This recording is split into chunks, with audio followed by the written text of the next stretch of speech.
നമ്മൾ ഒരുപാട് ഓഡിയോ ലോഞ്ചും അങ്ങനത്തെ കാര്യങ്ങളൊക്കെ കണ്ടിട്ടുണ്ട്. വളരെ സിമ്പിളായിട്ട് ഒരു പ്രീ റിലീസ് ഇവന്റ് എന്ന് പറയുന്നത് അതും കുറച്ച് എല്ലാവർക്കും പുതുമയേറിയിട്ടൊരു കാര്യമാണ്.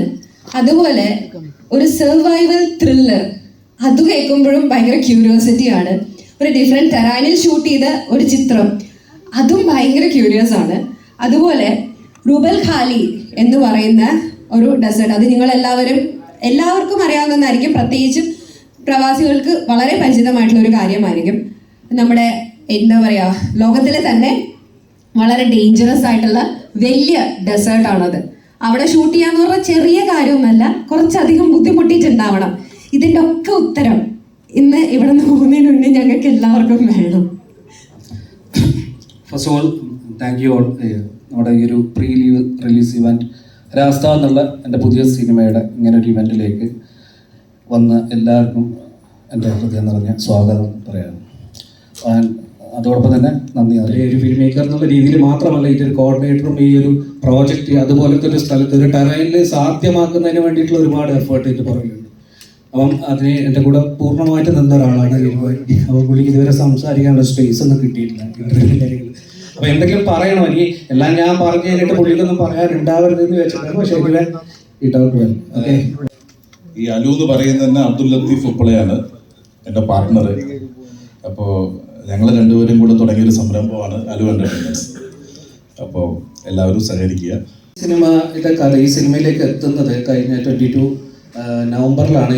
ഇങ്ങനെ ഒരു പ്രോജക്റ്റ് ഉണ്ട്. ഇതിൻ്റെ റൈറ്റേഴ്സാണ് എന്നെ വിളിക്കുന്നത്. റൈറ്റേഴ്സ് മീൻസ് ആ ഒരു ടീമിലുള്ള ആളാണ്, ഒരു സുദേച്ചിയാണ് എന്നെ വിളിക്കുന്നത്. അല്ലെങ്കിൽ ഈ കഥ ഞാൻ കേൾക്കുകയും അതിൻ്റെ ഡീറ്റെയിൽ അറിയാൻ വേണ്ടിയിട്ട് അവിടെ പോയപ്പോഴാണ് ലിനുവിനെ ആദ്യം കാണുന്നത്, ലിനു ശ്രീനിവാസിനെ കാണുന്നതും. അന്ന് ലിനു ശ്രീനിവാസ് സിനിമയിൽ ആദ്യമായിട്ടാണ്, അതായത് ഷൂട്ടിംഗ് ഒന്നും കൂടുതൽ കണ്ടിട്ടില്ല, അവരങ്ങനെ ഇടപഴകില്ല. അത് കഴിഞ്ഞ് നമ്മുടെ ഷൂട്ട് തുടങ്ങി. ഒരു വർഷത്തെ പ്രോസസ്സാണ്. ആദ്യമൊന്നും നമ്മളെ കൂടെ കൂടുതൽ ഉണ്ടായിരുന്നില്ല. പിന്നീട് നമ്മുടെ ഷൂട്ടിങ്ങിൽ പങ്കെടുക്കുകയും നമ്മളിൽ ഒരാളായിട്ട് വർക്ക് ചെയ്യുകയും ചെയ്ത ഒരാളാണ്. എനിവേ ഇന്നലെയും മെനിഞ്ഞാന്നും നമ്മുടെ ക്യൂബിൽ പടം അപ്ലോഡ് ചെയ്തിട്ട് പുള്ളി കണ്ടു. അപ്പം എന്താണ് പുള്ളിക്ക് ഫീൽ ചെയ്യുന്നതെന്നൊരു സിൻസിയറായിട്ടുള്ളൊരു അഭിപ്രായം അറിയാൻ ആഗ്രഹമുണ്ട്. ഇങ്ങനെ ഒരു പുതിയതായിട്ട് സിനിമയിൽ വന്നു, ആസ് എ ബിസിനസ്സാണ് വന്നത്. ഇപ്പം അതിൻ്റെ ഒരു ആർട്ട് ഫോം എന്നുള്ള രീതിയിൽ എന്താണ് ഫീൽ ചെയ്യുന്നത്? ഞാൻ ഇടയ്ക്ക് പേഴ്സണലായിട്ട് പുള്ളിയോട് പറയുന്നൊരു കാര്യമാണ്, ഞാനൊരു സിനിമാക്കാരനല്ല, ഞാനൊരു സിനിമാ പ്രേമിയാണ്. ഒരുപാട് സിനിമകൾ ഒരുപാട് വർഷം ചെറുപ്പകാലം തൊട്ട് കണ്ടു തുടങ്ങിയ എൻ്റെ അറിവിൽ ഞാൻ പറയാം. ഇപ്പോൾ ഈ പറഞ്ഞ പോലെ ഒരുപാട് നെറ്റ്ഫ്ലിക്സ് സീരീസുകളും കാര്യങ്ങളൊക്കെ നമ്മൾ കണ്ടുകൊണ്ടിരിക്കുമ്പോഴാണ് നമ്മൾ ഈ കൂടുതൽ സർവൈവൽ ത്രില്ലർ എന്ന് പറയുന്ന സാധനങ്ങളെ കണ്ടിട്ടുള്ളത്. പറഞ്ഞ പോലെ തന്നെ ഒമാൻ്റെ ലാൻഡ്സ്കേപ്പ് അതേപടി ഒപ്പിയെടുത്ത് മാക്സിമം കവർ എടുത്ത് നല്ല രീതിയിൽ ഡെസേർട്ട് ലോക്ക് സർവൈവൽ വന്നിട്ടുണ്ട്. ഞാൻ ഫസ്റ്റ് നമ്മൾ 2 ദിവസം മുന്നേ ക്യൂബിൽ കണ്ടു കഴിഞ്ഞാൽ ഫസ്റ്റ് അനീഷ് ഞങ്ങൾ പറഞ്ഞത്, ഞാൻ ഈ അടുത്ത കാലത്ത് ഒരു പ്രേക്ഷകനായിട്ട് ഞാൻ പറയും, അടുത്ത കാലത്ത് ഞാൻ ഒരുപാട് ഇഷ്ടപ്പെട്ട ഒരു സിനിമയാണ് എൻ്റെതെന്നുള്ളത് മാറ്റി വെച്ച് കഴിഞ്ഞാൽ എനിക്ക് ഒരുപാട് ഇഷ്ടപ്പെട്ടൊരു പടമാണ് അത്. ഒരു പ്രേക്ഷകൻ എന്ന നിലയ്ക്ക് 2 മണിക്കൂർ 6 മിനിറ്റും ഒരു ഒരു ഒരു എവിടെയും ഒരു എന്താ സിനിമാക്കാരുടെ ഭാഷയിൽ ലാഗ് എന്ന് പറയുന്നു, സ്ലോ എന്ന് പറയുന്നു, ഒന്നും ഒരു കാണാത്ത ഒരു വളരെ ഗംഭീരമായിട്ട് 2 മണിക്കൂർ പോയി. എനിക്കൊരു വലിയൊരു സിനിമാറ്റിക് എക്സ്പീരിയൻസ് ആയിരുന്നു ആ ഒരു 2 മണിക്കൂർ.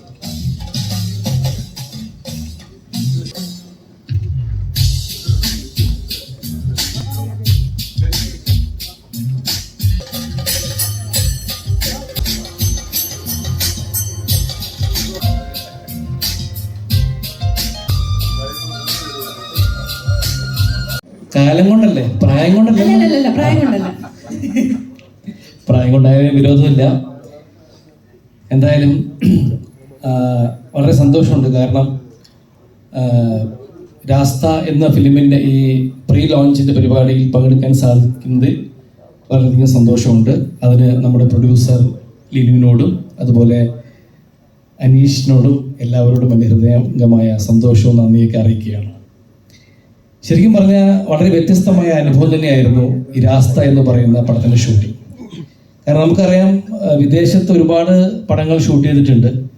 പക്ഷേ പൂർണ്ണമായിട്ടും ഒരു സ്ഥലത്ത്, പ്രത്യേകിച്ച് മസ്കറ്റ് എന്ന് പറയുന്ന ഒരു രാജ്യത്ത്, ഒമാനിൽ പൂർണ്ണമായിട്ടും ഒരു മലയാള സിനിമ ഷൂട്ട് ചെയ്യുന്നത് ചിലപ്പം ആദ്യമായിട്ടായിരിക്കാം. എനിക്ക് തോന്നുന്നത് അങ്ങനെയാണ്. കാരണം അത്രയും ദിവസം ഞാൻ അവിടെ ഉണ്ടായിരുന്നു. കുറച്ച് ദിവസമേ ചോദിച്ചുള്ളൂ ആദ്യം, പിന്നെ പറഞ്ഞു ദിവസങ്ങൾ ഒരുപാടായി. പക്ഷെ അങ്ങനെ ആയപ്പോഴും നമുക്ക് സന്തോഷം മാത്രമേ ഉണ്ടായിരുന്നുള്ളൂ. കാരണം അത്രയും നല്ല ഒരു സിനിമ, രാസ്ത എന്ന് പറയുന്ന അത്രയും നല്ലൊരു സിനിമയുടെ ഭാഗമാകാൻ കഴിയുക എന്ന് പറയുന്നത് തന്നെ വളരെ സന്തോഷമുള്ള കാര്യമാണ്. കാരണം അത്രയും പെർഫെക്റ്റ് ആയിട്ടും അത്രയും നല്ല രീതിയിൽ ആ സബ്ജക്റ്റിനോട് മാക്സിമം നീതി പുലർത്തിക്കൊണ്ടായിരുന്നു അനീഷും ടീമും ഒക്കെ ആ സിനിമ ചിത്രീകരിച്ചത്. മസ്കറ്റിലൊക്കെ നമ്മൾ പോകുമ്പോൾ തന്നെ നമ്മൾ കൂടുതലായിട്ടും അതിൻ്റെ ടൗൺ പ്രദേശങ്ങളായിരിക്കും കൂടുതൽ കണ്ടിട്ടുണ്ടാവുക. പക്ഷേ അതിനേക്കാൾ ഉപരിയായിട്ട് അതിൻ്റെ ഉൾപ്രദേശങ്ങളിലുള്ള അതിൻ്റെ സൗന്ദര്യവും അതുപോലെ തന്നെ ഭീകരതയും ഒക്കെ തന്നെ ഒരുപാട് ഒപ്പിയെടുത്തിട്ടുണ്ട് നമ്മുടെ രാസ്ത എന്ന് പറയുന്ന സിനിമ. അതിൻ്റെ സബ്ജക്റ്റ് കേട്ടപ്പോൾ എനിക്കതിനെപ്പറ്റി അറിയില്ലായിരുന്നു, പക്ഷേ അതൊരു റിയൽ ലൈഫുമായിട്ട് വളരെ സാമ്യമുണ്ടെന്നാണ് അറിയാൻ കഴിഞ്ഞത്. ശരിയല്ലേ?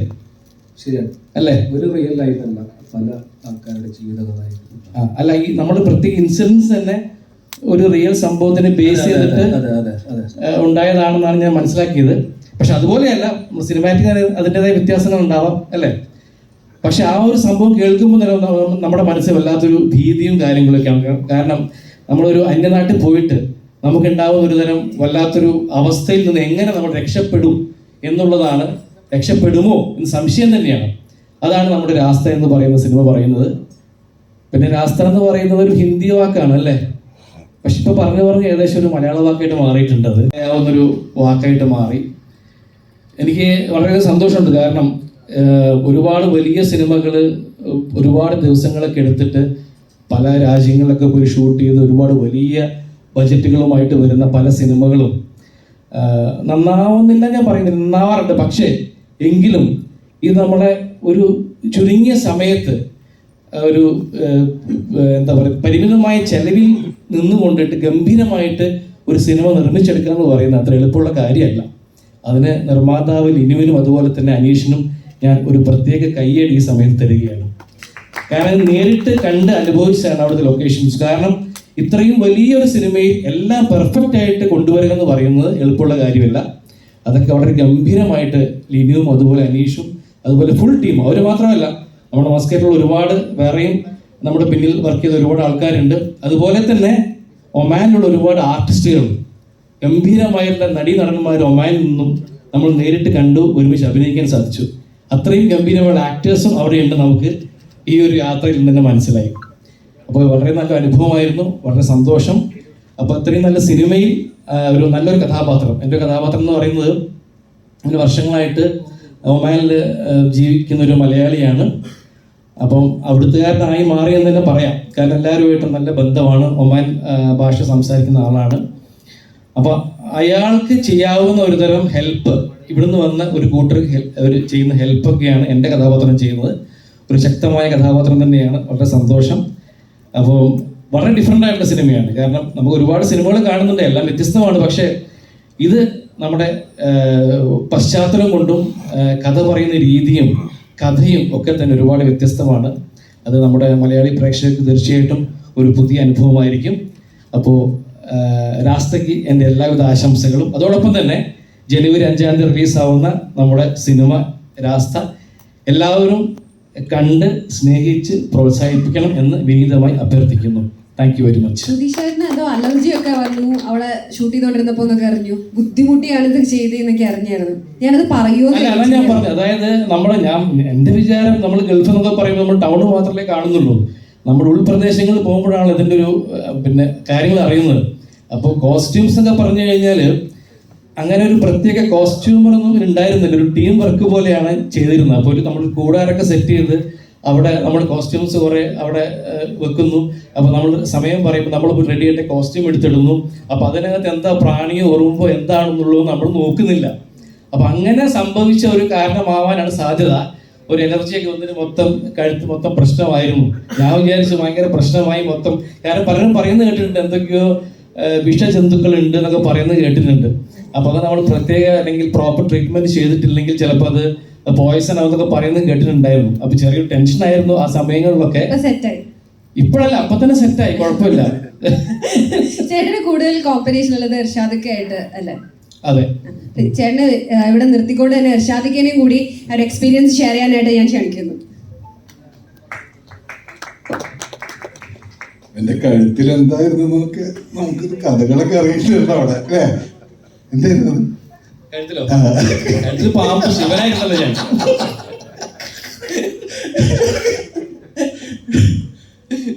വലിയ സന്തോഷം.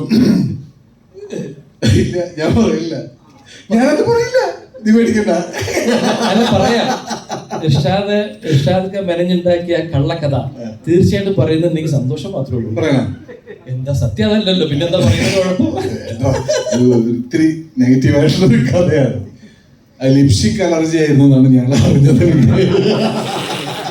തമാശ പറഞ്ഞാല് എന്തോ അരിച്ചിട്ട്. അങ്ങനെയാണെങ്കിൽ എന്റെ കഴുത്തിൽ മാത്രമേ ഉണ്ടായിരുന്നുള്ളൂ, ഇർഷാദിന് ദേഹം മുഴുവൻ ഉണ്ടാവേണ്ടതായിരുന്നു ശരിക്കും പറഞ്ഞാൽ.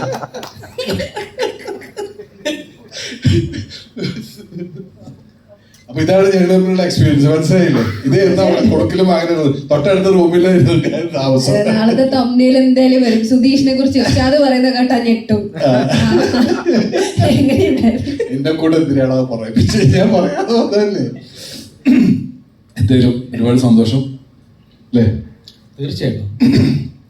അനീഷ്, ഞാൻ ചാൻസ് ചോദിച്ചു നടക്കുന്ന കാലത്ത് എനിക്ക് പരിചയമുള്ള, അന്ന് അസിസ്റ്റന്റ് ഡയറക്ടറായിരുന്നു, ജോഷ് സാറിൻ്റെ കൂടെ ഒക്കെ ഉള്ള, നമ്മൾ ലൊക്കേഷനൊക്കെ പോകുമ്പോൾ കാണുന്ന ഒരു സുഹൃത്തായിരുന്നു. കാലങ്ങളായിട്ട് നല്ല അടുപ്പമുണ്ട്. ഒരുപാട് സിനിമകൾ ചെയ്യുമ്പോഴും നമുക്ക് ഒരുമിച്ച് സഹകരിക്കാനുള്ള അവസരം ഉണ്ടായിട്ടുണ്ടായിട്ടില്ല. ഒരു സിനിമ കാണുകയും കൃത്യമായിട്ട് അഭിപ്രായം പറയുകയും വിയോജിപ്പുകൾ രേഖപ്പെടുത്തുകയും സന്തോഷം അറിയിക്കുകയൊക്കെ ചെയ്യുന്നതാണ്. ഇങ്ങനൊരു പടം വന്നപ്പോൾ അനീഷ് നിങ്ങൾക്ക്, അപ്പോൾ ഇത് മുന്നേ എന്തുകൊണ്ട് വിളിച്ചില്ല എന്നുള്ളത് എന്നെ സംബന്ധിച്ചിടത്തോളം, കാരണം എനിക്ക് പറ്റിയൊരു സാധനം വന്നിട്ടുണ്ടാവില്ല എന്ന് എനിക്കറിയാം. അപ്പോൾ എനിക്ക് ഇതിലൊരു ക്യാരക്ടർ വന്നപ്പോൾ, ഒന്നല്ല 2 ക്യാരക്ടറുകൾ എന്നോട് പറഞ്ഞു ഏത് വേണമെങ്കിൽ എടുത്തോ എന്നൊക്കെ പറഞ്ഞിട്ടില്ല. അങ്ങനെ ഒരുപാട് സന്തോഷം ഉണ്ടായി. എന്തായാലും അതിൻ്റെ ഭാഗമാകാൻ കഴിഞ്ഞു. ദീനുവിനെ പറ്റി പറഞ്ഞ പോലെ ചായയൊക്കെ വിളമ്പി തന്നിരുന്ന അദ്ദേഹം ലൊക്കേഷനിൽ വീട്ടിൽ നിന്ന് കടി ഉണ്ടാക്കി കൊണ്ടിരും വൈഫ്, ഇവൻ ചായ വിളമ്പും. ഞങ്ങളവിടെ അല്ലേ, നമ്മളെന്തായിരുന്നു പഴംപൊരി ചോദിച്ചു എന്നൊക്കെ കേട്ടു എന്നൊക്കെ കഥാക്കെ എന്താ വെച്ചാൽ അവിടെ നമ്മുടെ ഇവിടുത്തെ പോലെ പ്രോപ്പറായിട്ട് കറക്റ്റ് സമയങ്ങളിൽ ഇത് വരാൻ കുറച്ച് ബുദ്ധിമുട്ടായിരുന്നു. ഇവർക്ക് അതിന്റെ പ്രൊഡക്ഷൻ ഒന്നും അറിയില്ല. ഇപ്പൊ 4-3 മണിക്ക് ഒരു ചായ ഉണ്ട്, 5 മണിക്ക് കടിയും ചായയും കൂടി കിട്ടുക, ഇതൊന്നും അവർക്ക് അറിയുന്ന പരിപാടിയൊന്നുമില്ല. അപ്പൊ ഇവരെപ്പോഴെങ്കിലും, ഇപ്പൊ നമ്മളെ യൂണിറ്റിലെ ആളുകളൊക്കെ ഒരുപാട് നേരം വർക്ക് ചെയ്തിട്ടൊക്കെ 4 മണി 4:30 ആകുമ്പോഴത്തേനും ഒന്നും സ്നാക്സും ചായ ഒന്നും വന്നില്ലല്ലോ എന്നൊക്കെ.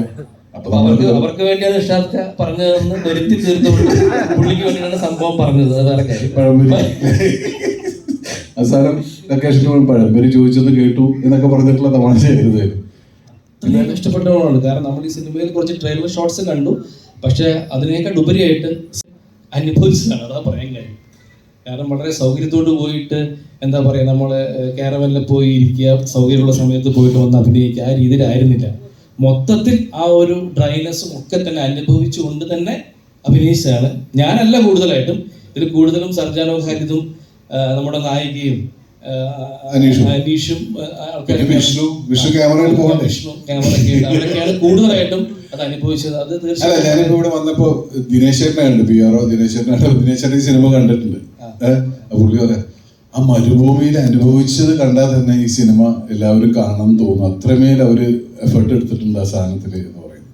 അപ്പൊ എന്തായാലും ഈ സിനിമ 5-ാം തീയതി റിലീസാവുകയാണ്. നിങ്ങളെല്ലാവരും നല്ല രീതിയിൽ സപ്പോർട്ട് ചെയ്ത് തിയേറ്ററിൽ ആള് കയറുക എന്നൊക്കെ വലിയൊരു ടാസ്കുള്ള സമയമാണ് ഇപ്പോൾ ഉള്ളത്. പാൻ ഇന്ത്യ സിനിമകൾ മാത്രം വരുന്ന വിജയ്, ഇത് പാൻ ഇന്ത്യ സിനിമയാണ്, ഇത് പാൻ വേൾഡ് സിനിമയാണ്. ക്രിസ്മസിന് തന്നെ അല്ലേ വിജയ് ഇപ്പൊ എന്നോട് പറയായിരുന്നു, ക്രിസ്മസിന് ഒരു മലയാള പടം വന്നത് എത്ര വർഷങ്ങൾക്ക് ശേഷമുള്ളതാണെന്ന് പറയുമ്പോൾ എല്ലാവരും. അപ്പൊ തിയേറ്ററിലേക്ക് തന്നെ ആളുകൾ വരണം. അപ്പൊ അതിനുള്ള സാധ്യതയുള്ള ഒരു സാധനം ഈ സിനിമ പറയുന്നുണ്ട്. എല്ലാവരും തിയേറ്ററിലേക്ക് വന്ന് കാണാനുള്ള അവസരം നിങ്ങളും കൂടി ഉണ്ടാക്കി കൊടുക്കണമെന്ന് മാത്രം പറയുന്നു. താങ്ക് യു സോ മച്ച് രണ്ടുപേർക്കും. എന്തായിരുന്നു ചോദിക്കാനുള്ളത്?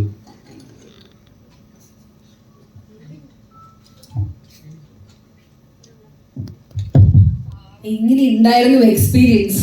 കണ്ടില്ലേ? കണ്ടു അതിന്റെ ചോദിച്ചാൽ നല്ല എക്സ്പീരിയൻസ് ആയിരുന്നു. First of all thank you Aneeshka and ലിം ചേട്ടൻ എനിക്ക് ഇങ്ങനെ ഒരു ഓപ്പർച്യൂണിറ്റി തന്നതിന്. ആൻഡ് താങ്ക് യു വിജയ് ചേട്ടാ എന്നിങ്ങനെ ഒരു പ്ലാറ്റ്ഫോമിൽ എത്തിക്കാൻ ഉള്ള ഫസ്റ്റ് സ്റ്റെപ്പ് എടുത്തതിൽ താങ്ക് യു സോ മച്ച്. ഈ സിനിമ എന്നെ സംബന്ധിച്ചിടത്തോളം ഭയങ്കര പേഴ്സണലാണ്. കാരണം ഞങ്ങളൊരു നമ്മളെ ക്രൂവിലുള്ള കുറച്ച് പേര് മാത്രം ഇവിടുന്ന് പോയിട്ട് അവിടെ ശരിക്കും പറഞ്ഞാൽ നന്നായിട്ട് കഷ്ടപ്പെട്ടിട്ടുണ്ട്. കാണാനുണ്ട് അതിൻ്റെ അകത്ത്. എനിക്ക് വയ്യാണ്ടായി, ഞാൻ ഹോസ്പിറ്റലൊക്കെ ആയിരുന്നു, ഇടയ്ക്ക് പോകും, ട്രിപ്പ് ഇടും, എന്നിട്ട് തിരിച്ചു വരും, ഷൂട്ട് ചെയ്യും. പക്ഷെ ഞാനൊന്നല്ല, ഇവിടെ യൂണിറ്റിലെ ചേട്ടന്മാരും പിന്നെ പുറത്തിറങ്ങി പണിയെടുക്കുന്ന നമ്മുടെ ഡയറക്ടറും DOP-യും പ്രൊഡ്യൂസർ വരെ ഇവരൊക്കെയാണ് കഷ്ടപ്പെട്ടിട്ടുള്ളത്. അവർക്കാണ് ശരിക്കും ഒരു കയ്യടി കൊടുക്കേണ്ടത്. കാരണം അത്രയും എഫേർട്ട് എടുത്തിട്ടുണ്ട്, ഒരു കംപ്ലൈൻറ്റും പറയാതെ ഡേ ടു നൈറ്റ് ഇത് തന്നെയായിരുന്നു പരിപാടി. ആൻഡ് അതാണ് എക്സ്പീരിയൻസ്. ഇതിന്റെ സ്റ്റോറിയൊക്കെ കേട്ടപ്പോ ഒമാനിലാണ് കംപ്ലീറ്റ് ഷൂട്ട് ചെയ്യുന്നതെന്നൊക്കെ കേട്ടപ്പോഴത്തേക്കും വിചാരിച്ചു ഇത്ര കഷ്ടപ്പെടേണ്ടി വരും?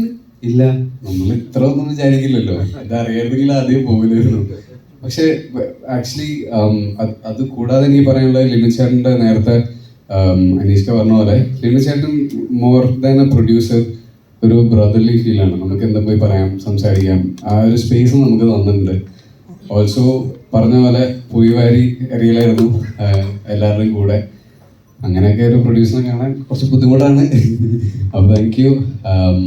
ആൻഡ് ബാക്കി എല്ലാവരും, സുധി ചേട്ടൻ, ഷാദ് ഖാൻ, അനഘ, ആരാധ്യ, വേണു ചേട്ടൻ, അവൻ, ടീമിലുള്ള എല്ലാവരും ഭയങ്കര സപ്പോർട്ടീവായിരുന്നു. എല്ലാവരും ഒരു ഫാമിലി പോലെയാണ് ഈ സിനിമ ചെയ്തത്. So yes. ആദ്യം ഷൂട്ട് ചെയ്തത് ഡെസേർട്ടിലായിരുന്നോ അതോ മറ്റേ പാട്ടൊക്കെ ആയിരുന്നോ?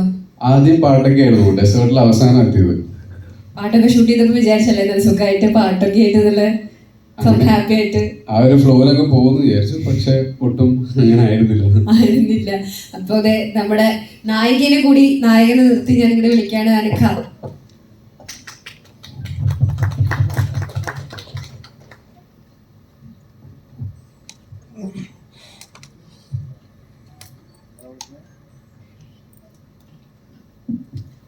പറയൂ, എങ്ങനെ ഉണ്ടായിരുന്നു ആ ഒരു അനുഭവം?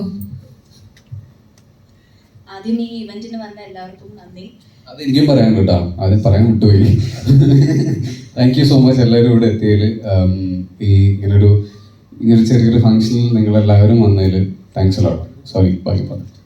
പിന്നെ അവസാനം മൈക്ക് കിട്ടുമ്പോൾ ഉള്ള ഒരു പ്രശ്നം ഇതാണ്, പറയേണ്ട കാര്യങ്ങളൊക്കെ ആദ്യം തന്നെ എല്ലാവരും പറഞ്ഞിട്ടുണ്ടാവും. ഇത് അറിഞ്ഞത് നേരത്തെ വിളിച്ചത്.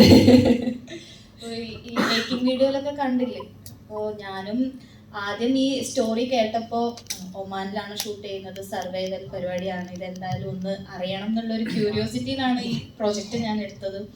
എന്തായാലും കുറച്ച് കഷ്ടപ്പെടും എന്നുള്ള കാര്യം അറിയാമായിരുന്നു, പക്ഷെ ഇത് ഇച്ചിരി കൂടിപ്പോയി. പക്ഷെ അതിൻ്റെയൊക്കെ റിസൾട്ട് ഉണ്ടാവട്ടെ എന്ന് ആഗ്രഹിക്കുന്നു. ഡെസേർട്ടിലുള്ള ഒരു 15 days, ഷൂട്ടിൻ്റെ അവസാനമുള്ള ഒരു 15 days ഞങ്ങൾ ഡെസേർട്ടിലായിരുന്നു. അപ്പോൾ ആദ്യം മസ്കറ്റിലെ കുറേ നല്ല നല്ല കാഴ്ചകളൊക്കെ കണ്ടു. പക്ഷെ ഇപ്പോൾ ഒമാൻ എന്ന് പറയുമ്പോൾ ആദ്യം മനസ്സിൽ വരുന്നത് ആ ഡെസേർട്ടും പിന്നെ നമ്മളുടെ കുറച്ച് മെമ്മറീസും ആണ്. ഞങ്ങൾ ആദ്യം കഷ്ടപ്പെട്ടെങ്കിലും പിന്നെ ആ കഷ്ടപ്പാട് ഞങ്ങൾക്കൊരു ഫണ്ണായി മാറി. ഇപ്പോൾ ലിനു സാറിനോടാണെങ്കിലും ഒരു പ്രൊഡ്യൂസർ എന്നുള്ള രീതിയിലല്ല, ഞാനൊക്കെ കംപ്ലൈൻറ്റ് പറയുമായിരുന്നു. അതും പറയുന്നത് ലൈക്ക് എൻ്റെ വീട്ടിൽ എൻ്റെ അച്ഛനോടും ബ്രദറിനോടൊക്കെ പറയുന്നത് പോലെ കരഞ്ഞുകൊണ്ടായിരുന്നു ഞാൻ പറഞ്ഞത്. കാരണം അവിടേക്ക് നമ്മളുടെ ബേസിക് നീഡ്സ് ഒന്നും എത്തിക്കാനുള്ള ഒരു ബുദ്ധിമുട്ടുണ്ടല്ലോ. പിന്നെ ക്ലൈമറ്റിൻ്റെ കുറച്ച് പ്രശ്നങ്ങളൊക്കെ എല്ലാവരും അനുഭവിച്ചിരുന്നു. പക്ഷെ ഇപ്പോൾ ഓർക്കുമ്പോൾ എന്തായാലും അത് നല്ലതിന് വേണ്ടി ആയിരിക്കുന്നുള്ളൂ. അതിന്റെ ആഫ്റ്റർ എഫക്ട് എന്തെങ്കിലും ഉണ്ടായിരുന്നോ? അലർജിയോ എന്തെങ്കിലും ഒക്കെ? അതല്ലാണ്ട് വേറെ ഒന്നും ഉണ്ടായില്ല. ഓക്കെ, അങ്ങനത്തെ ഒന്നും ഉണ്ടായില്ല. Okay, thank you so much. അപ്പൊ നിങ്ങളുടെ പാട്ടും എല്ലാവരും ഏറ്റെടുത്തു, എല്ലാവർക്കും ഭയങ്കര റിവ്യൂ ആണ് നിങ്ങളുടെ സോങ്ങിനും ഒക്കെ കിട്ടുന്നത്. So thank you so much. എങ്ങനെ ഉണ്ടായിരുന്നു സർജാനുമായിട്ടുള്ള ഒരു എക്സ്പീരിയൻസ്, അഭിനയം? അടിപൊളിയായിരുന്നു. ഞാൻ ആദ്യമായിട്ടാണ് സർജുൻ്റെ കൂടെ വർക്ക് ചെയ്യുന്നത്.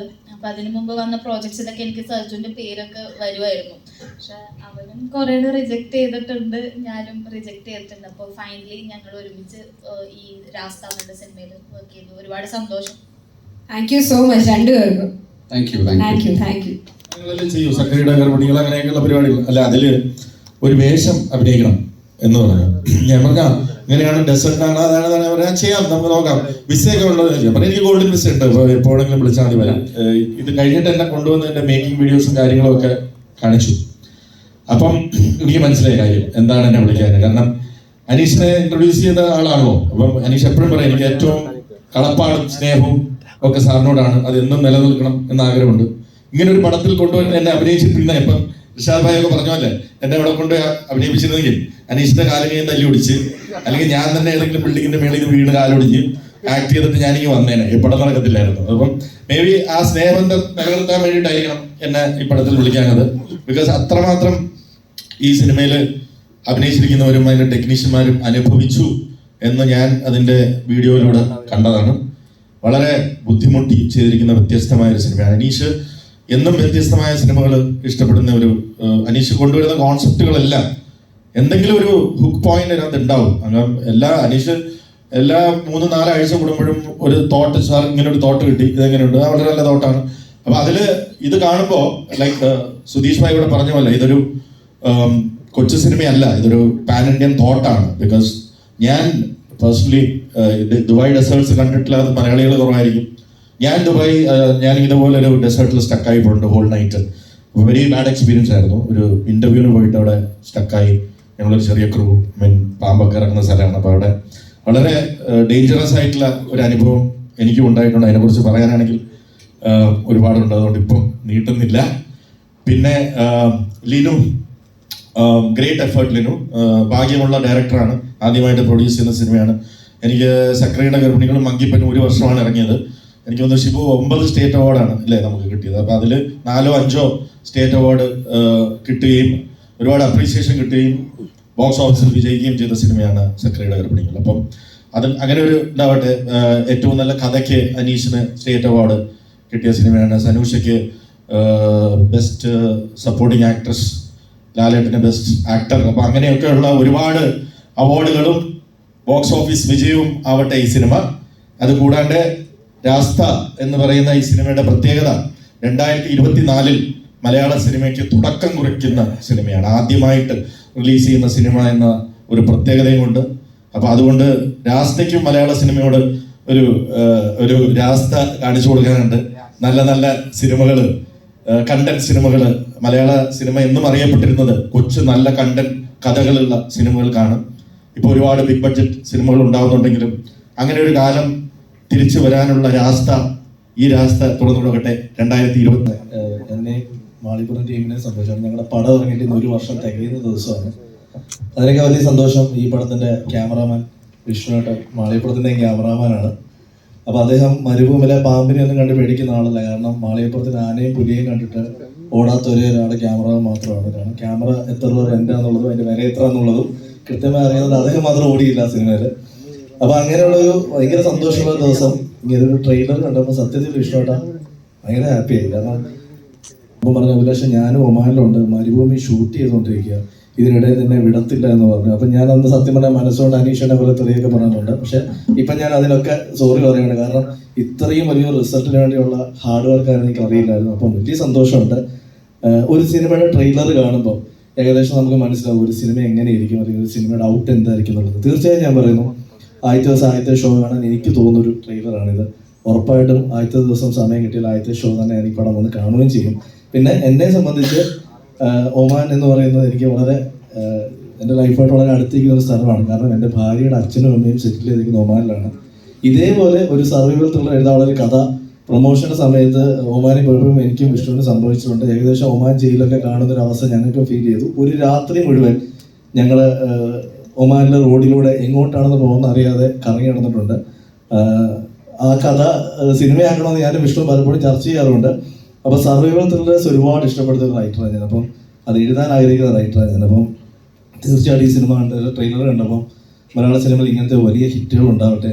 അപ്പം ഡയറക്ടറോട് ആദ്യം തന്നെ അതിനെ ഒരു കൺഗ്രാറ്റ്സ് പറയുകയാണെങ്കിൽ ഒരു സബ്ജക്റ്റ് സെലക്ട് ചെയ്തതിന് അതിലും വലിയ കൺഗ്രാറ്റ്സ് നിങ്ങളിതിൽ അഭിനയിച്ചു എന്നുള്ളതിനാണ്. ആ റിസ്ക് എടുത്തു. എനിക്ക് മനസ്സിലാവാതെ സംവിധായകനും അഭിനയിക്കുന്നുണ്ട്, ട്രെയിലറിൽ ക്യാമറമാനും നിൽക്കുന്നുണ്ട്. അപ്പോൾ ഈ ബാക്കി പണിയൊക്കെ ആരെ എടുത്തതെന്ന് എനിക്ക് മനസ്സിലാവുന്നില്ല. അത് രണ്ടും കൂടെ എങ്ങനെ സംഭവിച്ചു എന്നുള്ളത് എൻ്റെ അടുത്ത് ചോദിച്ചത് മാളികപ്പുറത്തിൽ ഞാൻ ചോദിച്ചത്. അപ്പം വിഷ്ണു പറഞ്ഞു റൈറ്റർ ഇതിൽ അഭിനയിക്കുന്നുണ്ട്, ക്യാമറമാൻ കയറണ്ടെന്നുണ്ടെങ്കിൽ ഞാനാണ് മാളികപ്പുറത്തിൽ അഭിനയിച്ചത്. അപ്പം എന്തായാലും വലിയ സന്തോഷം. നമ്മുടെ കുടുംബത്തിലെ ഒരു സിനിമ പോലെ ഫീൽ ചെയ്തു. പിന്നെ എനിക്ക് മനസ്സിലാവാത്ത ആ പോസ്റ്ററിന്റെ നടുക്ക് ഞങ്ങളുടെ പട്ടടെ ഒരു കളർഫുൾ ഷർട്ടൊക്കെ ഇടിച്ചുകൊണ്ട് നിർത്തിയിട്ടുണ്ട്. മാളികപ്പുറത്തിന്റെ പോസ്റ്റർ ഇതുപോലെ TG രവിചേട്ടൻ നിൽക്കുന്ന ഒരു ഷോട്ടുണ്ട്. അത് ഷർട്ടില്ലായിരുന്നു. അപ്പം അദ്ദേഹം എനിക്ക് ഭയങ്കര ഇഷ്ടമുള്ള ഒരു ആർട്ടിസ്റ്റാണ്, ഇവിടെ വന്നിട്ടില്ല. അപ്പോൾ അദ്ദേഹം ഈ പടത്തിലും നല്ലൊരു വേഷം ചെയ്തിട്ടുള്ളത്.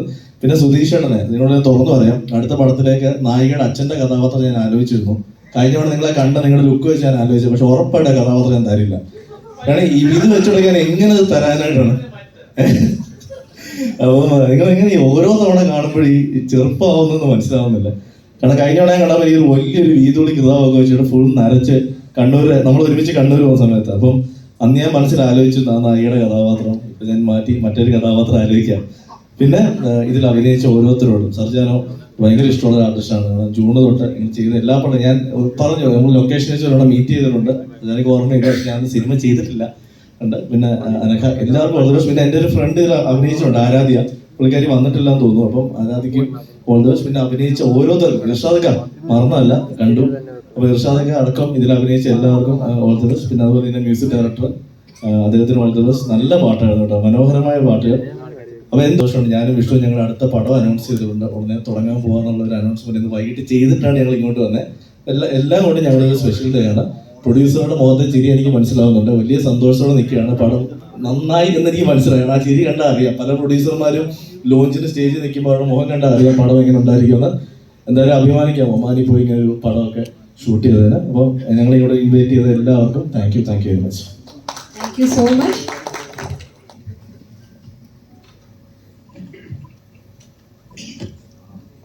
എല്ലാവർക്കും നമസ്കാരം. ഒരു കുടുംബത്തിലെ ഞങ്ങളുടെയൊക്കെ കുടുംബത്തിലുള്ള ഒരാളാണ് അനീഷ്. അനീഷ് ആദ്യം ഡയറക്റ്റ് ചെയ്ത പടം സക്കറിയുടെ ഗർഭിണികൾ, പിന്നെ ബഷീറിൻ്റെ പ്രേമലേഖനം, അങ്ങനെ അനീഷിൻ്റെ 2 പടം ചെയ്യാനുള്ള ഭാഗ്യം എനിക്കുണ്ടായി. പക്ഷെ ഞാൻ സത്യത്തിൽ ഞാൻ തുടങ്ങി കുറച്ച് വൈകി വരാൻ വേണ്ടി, ഭയങ്കര ബ്ലോക്കായിരുന്നു. ഞാൻ ഈ ട്രailer കണ്ടപ്പോഴേ ഞാൻ സത്യം പറഞ്ഞ് ഞെട്ടിപ്പോയി കേട്ടോ.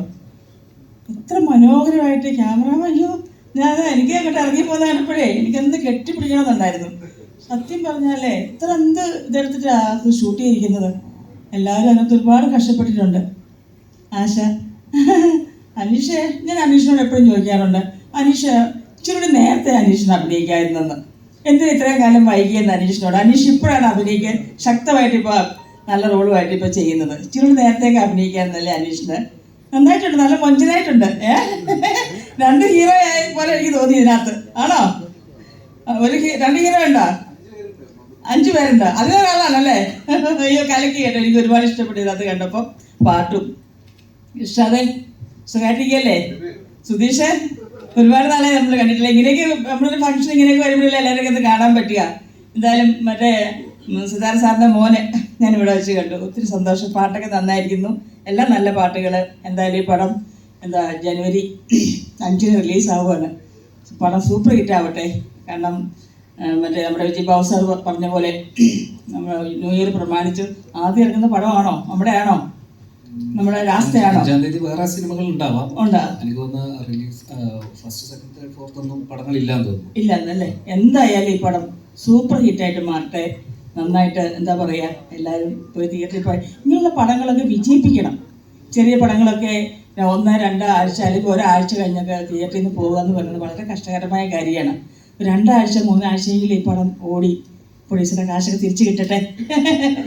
അപ്പോൾ ഈ പടം സൂപ്പർ ഹിറ്റ് ആവട്ടെ. എല്ലാവർക്കും അടുത്ത 2023 നമ്മുടെ ഇനി ആർക്കെങ്കിലും എന്തെങ്കിലും ആഗ്രഹങ്ങളോ മോഹങ്ങളോ ഒക്കെ 23 ഞാൻ പറഞ്ഞോട്ടെ. ഈ വർഷം 20 അതാ ഞാൻ പറയാൻ വന്നേ. 23-ലെ 24 കയറിപ്പോയല്ലേ, സോറി. 23-ൽ ആർക്കെങ്കിലും എന്തെങ്കിലുമൊക്കെ ആഗ്രഹങ്ങളോ സ്വപ്നങ്ങളോ ഒക്കെ ഒന്നും നേടാൻ കഴിഞ്ഞില്ലെങ്കിൽ നമുക്കത് 24-ല് നമുക്ക് കിട്ടട്ടെ. എല്ലാവർക്കും happy new year. Thank you. പറ്റത്തില്ല ഈ ഇങ്ങനത്തെ മലകയറ്റവും ആനയും പുലിയും അട്ടയും. ഇപ്പത്തെ ഞാൻ ഒമാനിലേക്ക് പോവാം. ഇനി മുതൽ വിഷ്ണു നമ്പൂതിരിയല്ല, ഷെയ്ഖ് എന്ന് പറയും. എന്റെ അടുത്ത് ഡയലോഗ് പറഞ്ഞിട്ടുണ്ട്, നീ മറ്റേ ശബരിമല എഴുതി വെക്കുന്നല്ലേ, ഇത് ഒമാനാണ് വേറെ ലെവലെന്നൊക്കെ. ഞാൻ മസ്കറ്റിൽ വരുന്ന, നമ്മള് മസ്കറ്റ് മാളികപ്പുറം ടീം മസ്കറ്റിൽ വരുന്ന സമയത്ത് ഞാൻ വിളിച്ചു. പക്ഷേ നമ്മള് മസ്കറ്റിൽ വരാണ്. അപ്പോൾ ഷെയ്ഖ് നമ്പൂതിരിയെ കാണാൻ പറ്റുമെന്ന് ചോദിച്ചപ്പോൾ അദ്ദേഹം പറയുന്നത്, നമ്മുടെ പുൽവാൽ കല്യാണത്തില് മറ്റേ സലീം കുമാർ വിളിക്കില്ലേ, ഹലോ എടാ ഞാൻ ഈ മരുഭൂമിയിലാണ്. എന്തായാലും മൂന്നാമത്തെ കോളില് അദ്ദേഹം പറഞ്ഞു, വിഷ്ണു നന്നായിട്ട് കഷ്ടപ്പെട്ടു, പക്ഷെ നീ കണ്ടോ, നീ കാണാത്തൊരു വിഷ്ണു നമ്പൂതിരിയുടെ ഫ്രെയിംസ് ഈ പടത്തിൽ കാണാം. ട്രെയിലറിൽ കണ്ടു. അപ്പോൾ ജാനുവരി 5 മൊത്തമായിട്ടൊന്ന് കാണണം. ടീമിന് ഓൾ ദി ബെസ്റ്റ്. ഇതുപോലത്തെ ഒരു സർവൈവൽ ത്രില്ലർ മലയാള സിനിമയിൽ ഇനിയും വരണം. അപ്പോൾ ഈ 2024 അങ്ങനത്തെ ഉള്ള കുറെ നല്ല സിനിമകൾ വരട്ടെ. അവൻ വളരെ ബുദ്ധിപൂർവ്വം പറഞ്ഞാണ്. അവൻ ഇപ്പൊ ചെയ്യുമ്പോൾ പടത്തിന് അടുത്ത സിനിമ സർവീസുള്ളത്. അത് കാരണമാണ് അവനത് പറയുന്നത്. എനിക്ക് ഒരു വിഷ്ണുവിനെ പറ്റി ഒരു കാര്യം പറയാനുള്ളത്, നിങ്ങൾ അനുഭവിച്ച കാര്യമായിരിക്കും. നമ്മൾ പല ദിവസവും ടൈറ്റ് ഷൂട്ട്, കാരണം 5 മണിയാകുമ്പോൾ ഫോറസ്റ്റ് ഓഫീസർമാർ വന്നിട്ട് ആന 4 കിലോമീറ്റർ അപ്പുറം വന്നിട്ടുണ്ടെന്നൊക്കെ പറയുമ്പോൾ ഷൂട്ട് നിർത്തി ഞങ്ങൾ റൂമിലെത്തും. അപ്പൊ ഇന്ന് തീരാനുള്ള ഷൂട്ടൂടെ നാളെ എടുക്കണമല്ലോ എന്ന ചിന്തയിലിരിക്കുമ്പോൾ ഞാനും വിഷ്ണു നമ്മൾ സംസാരിച്ചുകൊണ്ടിരിക്കുമ്പോൾ അപ്പുറത്തെ മുറിയിൽ നിന്ന് ഒരു ഓടക്കുഴൽ വിളി കേൾക്കാം സ്ഥിരമായിട്ട്.